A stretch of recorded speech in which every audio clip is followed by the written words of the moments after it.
Avez-vous déjà réfléchi à la raison pour laquelle certaines femmes choisissent de vivre seules, sans être liées aux attentes sociétales de compagnie, sans la présence d'un homme pour valider leur existence? C'est un choix que beaucoup ne comprendront pas. Un choix qui invite au jugement, à l'incompréhension, et parfois même au ressentiment. Mais pour celles qui le vivent, c'est une reprise de pouvoir consciente, souvent douloureuse de soi. Une femme qui vit seule, détachée des attentes de quiconque, marche sur la fine ligne entre l'émancipation et l'isolement, entre l'indépendance et le désir. Elle n'est ni faible ni immunisée contre le manque, mais elle est en train de confronter quelque chose de bien plus grand que le bruit des jugements extérieurs. Elle se confronte à elle-même. Au cœur de sa décision, il ne s'agit pas d'un rejet des hommes, mais d'un désir de retrouver sa propre identité. Lorsque qu'une femme vit seule, il n'y a pas d'homme pour être le miroir qui reflète sa valeur. Aucun facteur extérieur pour confirmer sa place dans ce monde. Elle est forcée de faire face à son ombre, ces parts plus sombres d'elle-même qu'elle aurait peut-être enfouies sous le poids des désirs des autres. Elle devient, comme le dirait Carl Jung, l'anima de sa propre histoire. Elle n'est plus un reflet de l'extérieur, mais une expression vivante et respirante de son âme. La femme solitaire est en chemin vers l'individuation, ce processus de devenir ce qu'elle est censée être, en dehors des rôles et attentes imposées. Pendant des siècles, on a conditionné les femmes à mesurer leur valeur à travers les yeux des autres, principalement des hommes. Que ce soit à travers leur rôle de fille, de femme ou de mère, leur valeur a été dictée par la façon dont elles servaient, soutenaient et se tenaient aux côtés des autres. Mais il y en a qui se révoltent contre ce script, non pas parce qu'elles haïssent les hommes ou l'idée de partenariat, mais parce qu'elles comprennent qu'en restant seules, elles commencent à découvrir les couches d'elles-mêmes qui étaient cachées sous le poids des normes collectives. Vivre seule devient pour ces femmes un rite de passage, un chemin audacieux, voire isolant, vers l'accomplissement de soi. Pourtant, pour beaucoup, l'acte de vivre seul n'est pas un triomphe, mais un combat nécessaire. Une femme qui choisit la solitude peut ressentir l'acuité de la solitude. Le monde autour d'elle la peint souvent comme incomplète, comme une anomalie, quelqu'un qui manque d'un élément essentiel. Pourtant, dans sa solitude, elle fait face au miroir de son propre âme et apprend à confronter ses propres ténèbres. Jung parlait de l'ombre, la part inconsciente de soi qui contient les qualités que nous nions ou réprimons. La femme qui vit seule connaît intimement son ombre.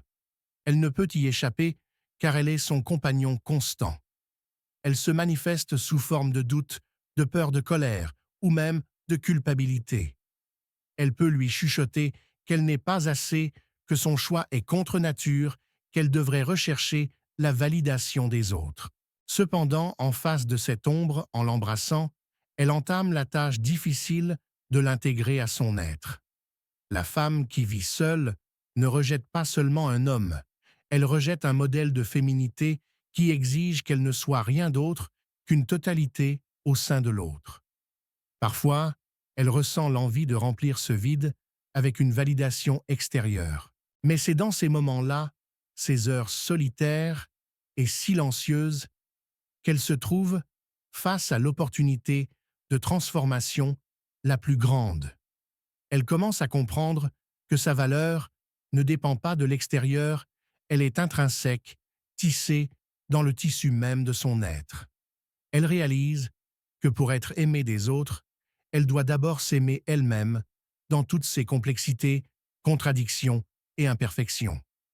Certains diront qu'elle se ferme à l'amour, à la connexion. Mais en vérité, elle apprend à s'aimer elle-même, d'une manière qui va au-delà du superficiel. Elle s'engage dans une forme d'intimité plus profonde, une intimité qui n'est pas enracinée dans la validation ou la dépendance, mais dans la compréhension, l'acceptation et un respect profond pour son propre monde intérieur. En l'absence d'un partenaire, elle fait face à la relation la plus difficile de toute la relation avec elle-même. Elle doit confronter ses peurs, ses insécurités et ses désirs les plus profonds. Ce n'est qu'en le faisant qu'elle pourra se libérer de la validation extérieure. Et pourtant, alors qu'elle marche sur ce chemin solitaire, elle n'est pas seule dans sa solitude. L'homme aussi est un miroir de son inconscient, l'anima de sa propre psyché, attendant d'être intégré. Jung dirait que la séparation entre l'homme et la femme n'est pas simplement physique, mais psychologique. Les femmes qui vivent seules ne sont pas isolées comme la société les perçoit. Elles sont en fait profondément connectées aux énergies masculines et féminines en elles-mêmes. Elles pratiquent une forme d'alchimie psychologique fusionnant ces énergies en elles créant un équilibre et avançant vers l'unité. La femme qui suit ce chemin ne craint pas la solitude, ni ne cherche un partenaire pour combler un vide.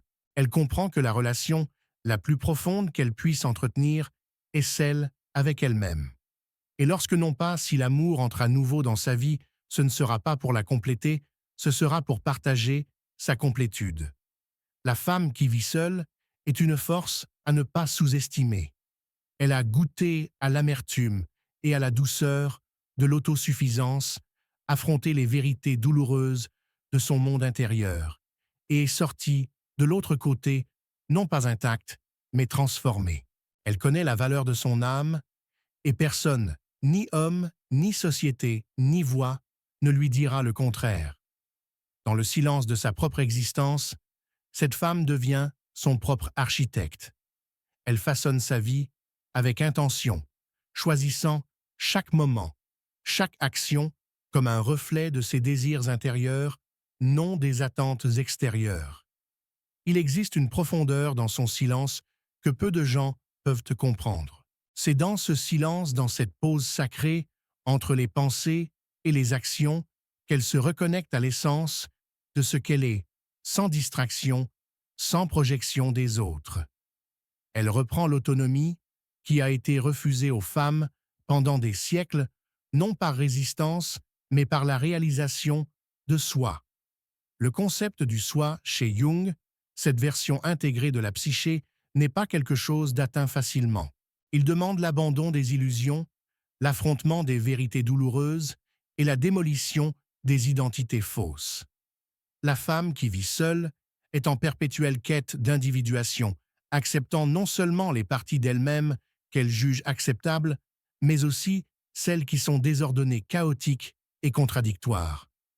Elle comprend que la perfection est un mythe et que seule l'intégration de son entier être lui permet de s'élever dans sa puissance, la puissance d'une femme qui est entière, qui n'a pas besoin de se tordre ou de se plier pour correspondre au rôle imposé par la société.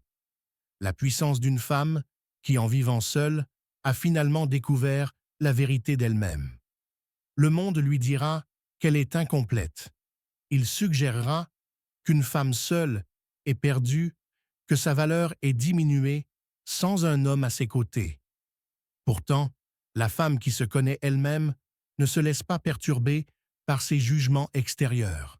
Elle a depuis longtemps compris que la valeur de son existence ne dépend pas de la présence d'un autre, mais de la force de son monde intérieur. Ce monde riche en pensées, émotions et expériences lui appartient. Elle nourrit son intellect, affine sa créativité et approfondit sa compréhension spirituelle de manière que beaucoup ne peuvent qu'envier. C'est dans la solitude qu'elle apprend à approfondir sa relation avec le monde, avec ses pensées, avec le divin. Sa force n'est pas une puissance bruyante, extériorisée, mais une énergie tranquille et magnétique qui émane d'un lieu de profonde assurance intérieure. Elle n'est plus en quête d'approbation, plus dépendante de la validation des autres. Elle sait que la relation la plus puissante qu'elle puisse entretenir est celle avec elle-même. Elle ne se pose plus la question « suis-je suffisante ?» car elle sait qu'elle l'est. Et cette certitude envahit tous les aspects de sa vie. Mais le chemin n'est pas exempt de défis. Dans le silence de sa solitude, elle rencontrera encore des moments de doute. Le monde essaiera de lui imposer sa propre idée de la réussite, lui disant que sa valeur se mesure par son statut relationnel, par le nombre de personnes dans sa vie qui valident son existence. Mais elle ne joue plus selon ses règles. La femme qui vit seule redéfinit le succès, choisissant un chemin qui n'est peut-être pas facile, mais qui lui appartient néanmoins. Elle choisit de rejeter une vie fondée sur l'approbation des autres et choisit plutôt une vie fondée sur l'authenticité, la profondeur et la vérité émotionnelle. Elle comprend la fragilité de l'ego humain, cette part d'elle-même qui a autrefois eu besoin de prouver sa valeur au monde, cette part qui voulait être vue et aimée de tous. Mais maintenant, elle comprend que le véritable amour doit commencer par soi-même.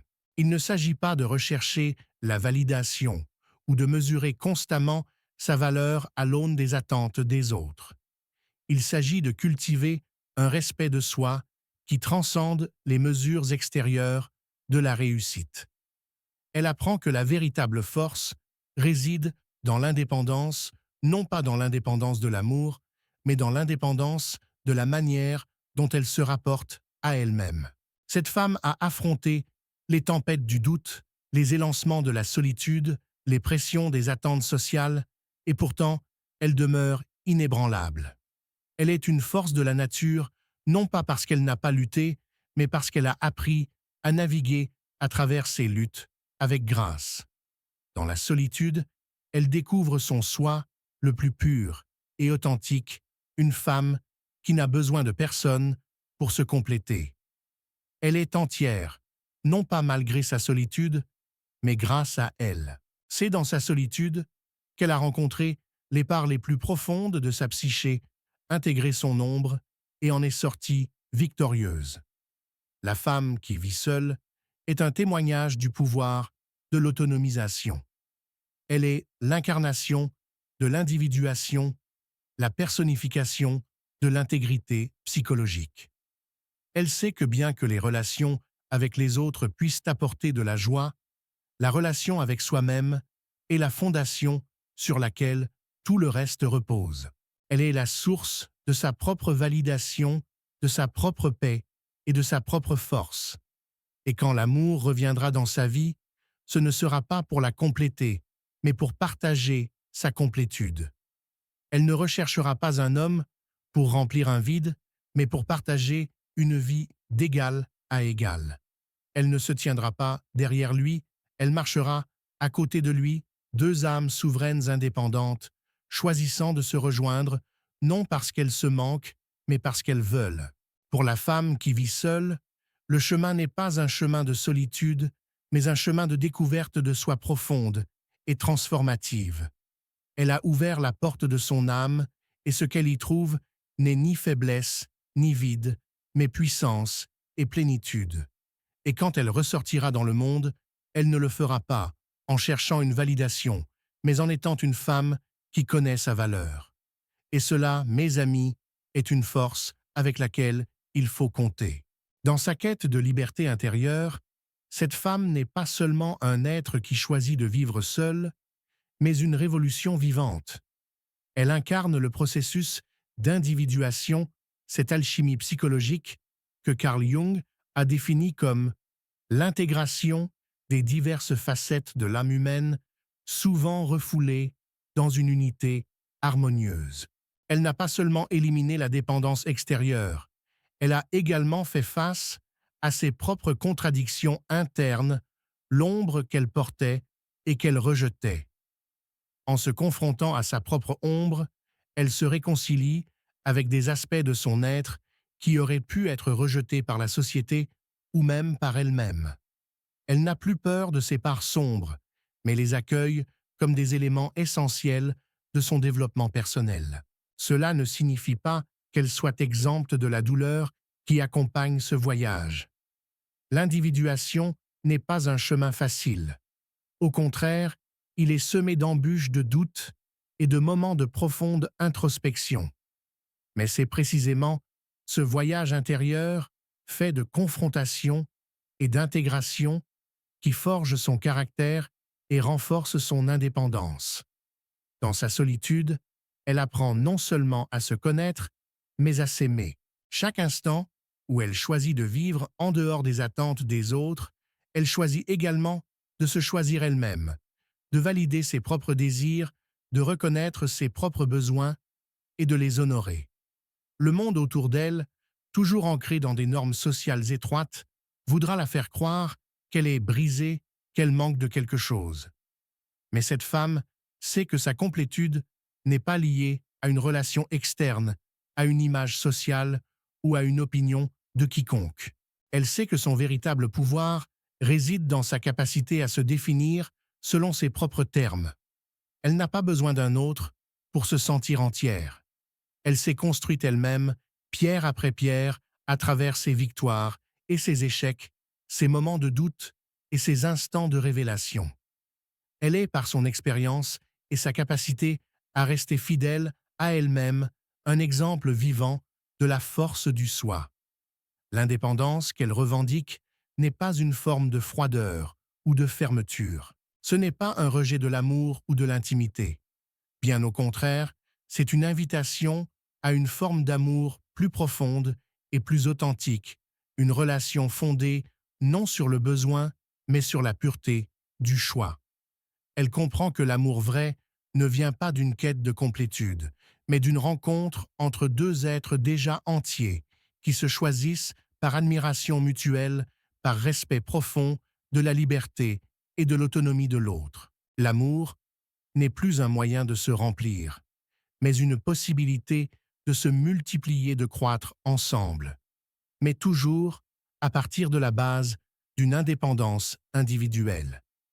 Elle est en quelque sorte un phare dans l'obscurité, une lumière qui brille, non parce qu'elle cherche à attirer l'attention, mais parce qu'elle a fait face à son propre feu intérieur et l'a nourri avec soin. Ce feu, né de la solitude et de la confrontation avec soi-même, illumine non seulement son chemin, mais celui de ceux qui croisent sa route. Elle devient un modèle silencieux, mais puissant, pour celles qui l'observent, un témoignage vivant de ce que cela signifie, vivre pleinement sans avoir besoin d'un autre pour valider son existence. Mais cette lumière n'est pas aveuglante ni imposante. C'est une lumière calme, sûre d'elle, qui ne cherche pas à se prouver. Elle rayonne d'une paix intérieure profonde, car elle sait que son équilibre ne dépend pas de ce que les autres pensent d'elle, mais de la façon dont elle se voit et se respecte. Elle s'efforce de n'aucune manière d'imposer cette vérité aux autres, mais l'authenticité qu'elle dégage attire naturellement ceux qui, eux aussi, ont choisi de vivre en accord avec leur propre essence. Dans la solitude, elle trouve la compagnie la plus précieuse, celle de son âme. Et par son exemple, elle invite d'autres à faire de même. La femme qui vit seule trouve également dans cette solitude l'espace nécessaire pour cultiver sa propre créativité. Elle n'est plus distraite par les attentes de l'extérieur ou par les exigences d'une relation. Chaque moment seul est une occasion de se redécouvrir, d'écrire son propre récit, de créer un monde à sa mesure. Sa solitude devient le creuset de son génie personnel, de ses passions et de ses rêves. Ce n'est plus un vide, mais un espace sacré de régénération, une terre fertile dans laquelle elle peut semer les graines de son potentiel le plus pur. Elle apprend à valoriser ses propres accomplissements, à célébrer ses réussites et à faire la paix avec ses échecs. Elle sait que chaque erreur est une leçon et que chaque succès est un reflet de sa résilience. Elle n'est plus captive des jugements externes. Elle ne se mesure plus à des critères de société. Son propre regard sur elle-même est le seul qui compte. Elle a transcendé les limitations extérieures pour se concentrer sur la grandeur intérieure, l'incommensurable richesse de son propre potentiel. La femme qui vit seule est un appel à toutes celles qui se sentent perdues, invisibles ou insuffisante dans un monde qui valorise le collectif au détriment de l'individu. Elle nous montre que la véritable liberté réside dans l'acceptation radicale de soi, dans l'intégration de toutes les parties de notre être, dans l'embrassade de notre propre essence, sans compromis. Elle incarne la puissance de la femme qui a décidé de se choisir, de ne plus chercher à se conformer aux normes et aux attentes imposées, mais de s'épanouir selon son propre rythme et sa propre vérité. Et quand un jour, l'amour entre dans sa vie, ce sera à partir d'un lieu de plénitude. Elle n'attendra pas, elle choisira. Elle ne suppliera pas, elle accueillera. L'amour ne viendra pas combler un vide, mais enrichir ce qui existe déjà. La femme qui vit seule sait que l'amour est un cadeau, non une nécessité. Elle est entière. Elle est libre. La femme qui connaît sa valeur ne poursuit pas. Elle choisit.